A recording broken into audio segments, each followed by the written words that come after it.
what's wrong and why you never said you felt that way. And guess you're trying to stay strong and fake a smile until I look away. But I've known you too long. Welcome back to CBSE Board Economics. I'm Saddam Hussain. Today we will be discussing measurement of national income by product method, or we call it as value added method or net output method.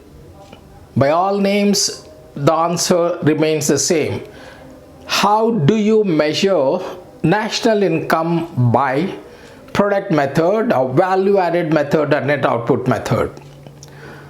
Before we go to the steps involved in measurement of national income, let's define national income by product method. How do you define national income by product? National income is defined as the net money value of all final goods and services produced within the domestic territory of a country in an accounting year and net factor income from abroad. Or you can say the value of goods and services produced in an economy in an accounting year. National income is defined as the value of final goods and services produced in an economy in an accounting year. Let's further go to the next part.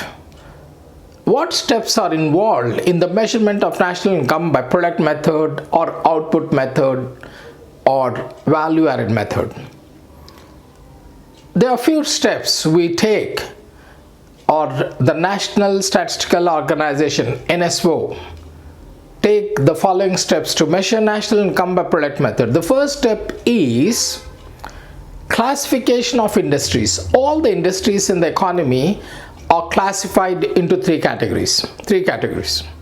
Which are these? The first category is primary sector. What exactly is primary sector? Primary sector deals with the exploitation of natural resources. It includes agriculture, logging, fishing, mining, all activities something to do with the nature directly involved. So primary sector deals with exploitation of natural resources.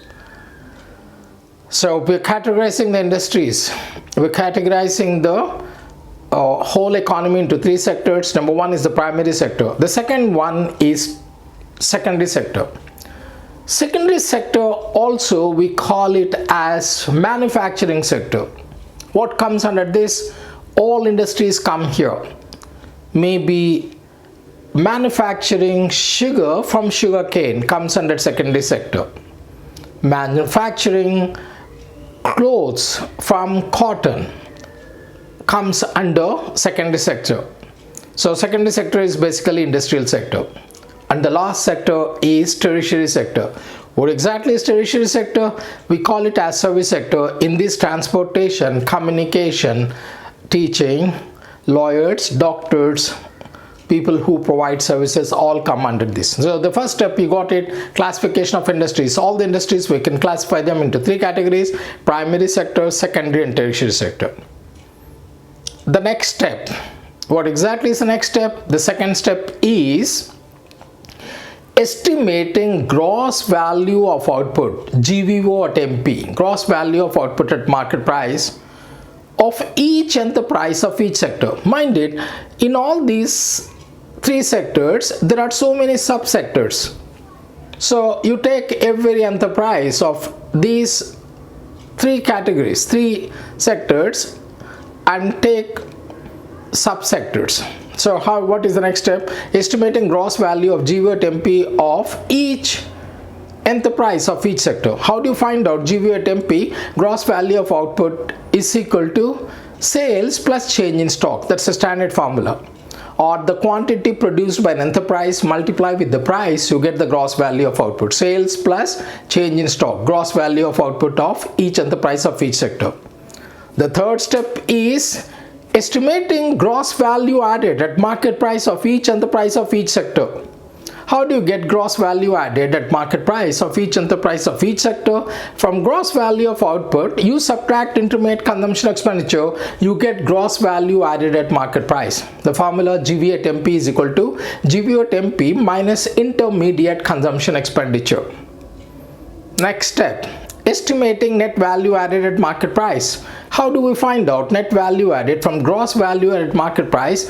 If we subtract consumption of fixed capital, or we call it as depreciation or capital consumption, we get net value added at market price of each enterprise of each sector.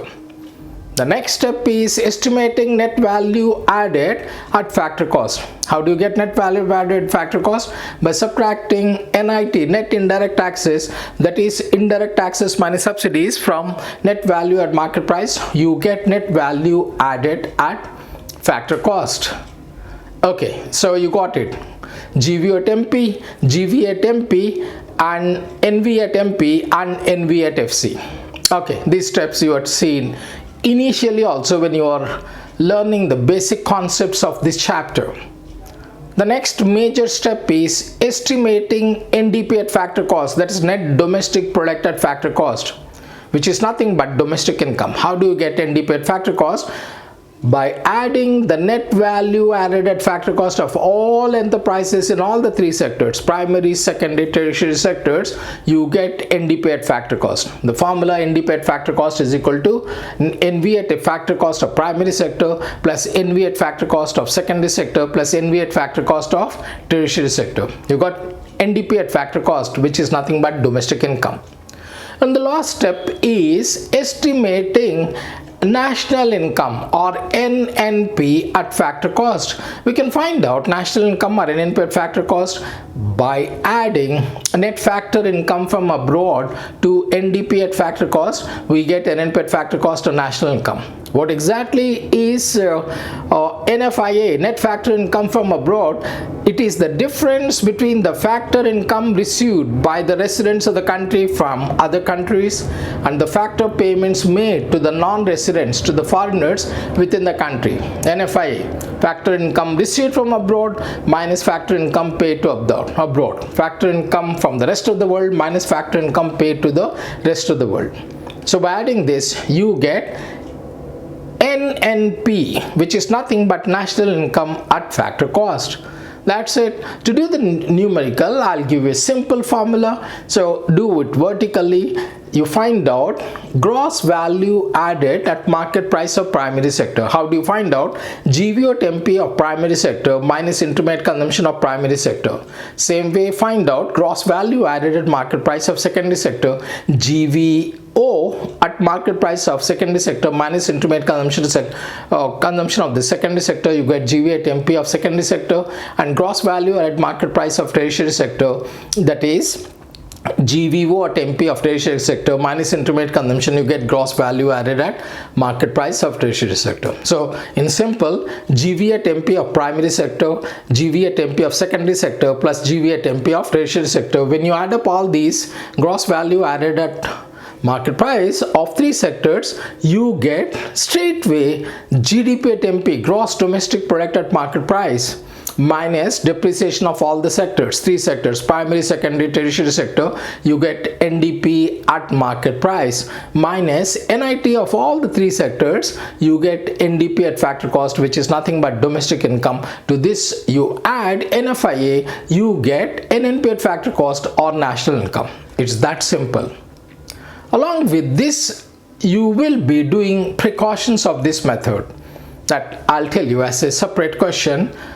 Okay, that's all we have time for this short video. How do you measure national income by product method or value added or net output method? I'm sure you must have followed. Don't forget to share, subscribe and comment. Like, share, subscribe and comment on the videos. Thank you for watching, guys. Till we meet next time, it's goodbye. As you fade away, as you fade away.